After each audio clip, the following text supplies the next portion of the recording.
শত্রুকে বিছানায় ফেলে রেখে পচিয়ে মারার উপায়। সম্মানিত ভিউয়ার্স, আজকে একটা গাছে মৃত্যুবান নিয়ে হাজির হলাম। যে মৃত্যুবানটির মাধ্যমে আপনি শত্রুটাকে মারতে পারবেন, তবে সে কয়েকদিন অসুস্থ হয়ে পড়ে থাকবে। দেখা গেছে অনেকে কাজ খোঁজেন, যে কাজটি হচ্ছে যে যাতে কেউ টের না পা বা কেউ বুঝতে না পারে। তো এটা মূলত তাদের জন্য না।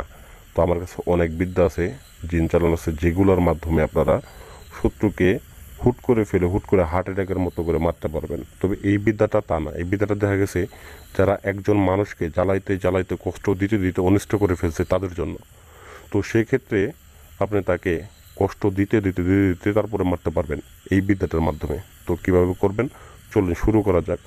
প্রথম দিকে আপনাদের যে কাজ সেটা হচ্ছে আপনাদের একটা আসন করে বসতে হবে। কাজটাকে আপনারা সব দিনই করতে পারবেন। তো সপ্তাহে সব দিনই আপনারা আসন করে বসে আপনারা অবশ্যই যে যে সামগ্রীগুলো লাগবে এগুলো আগের থেকে সংগ্রহ করবেন। যেমন এর মধ্যে থেকে আপনার লাগবে হচ্ছে কামসিঁদুর লাগবে। এটা আমার পরীক্ষিত কাজ, আমি বেশ কয়েকবার করেছি।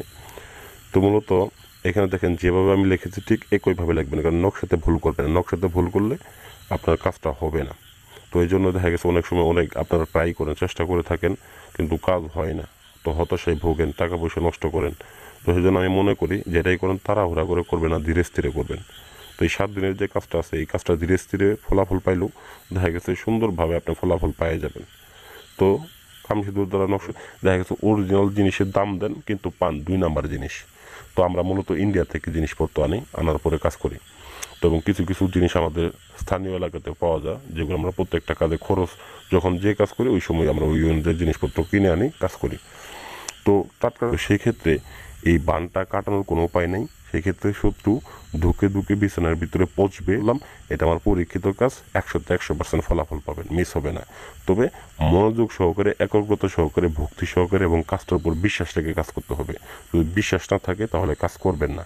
এবং স্ক্রিনের ভিতরে আমার নাম্বার দেওয়া আছে, যদি কাজে সমস্যা হয়ে থাকে পরামর্শ নেবেন, সমস্যা নেই। যদি বিশ্বাস থাকে তাহলে পরামর্শ নেবেন, ফোন দিবেন। আর কাজে বিশ্বাস না থাকলে ফোন দিবেন না, এটা আপনাদের কাছে অনুরোধ। যাই হোক ভিউয়ার্স, আশা করি ভিডিওটা ভালো লাগবে।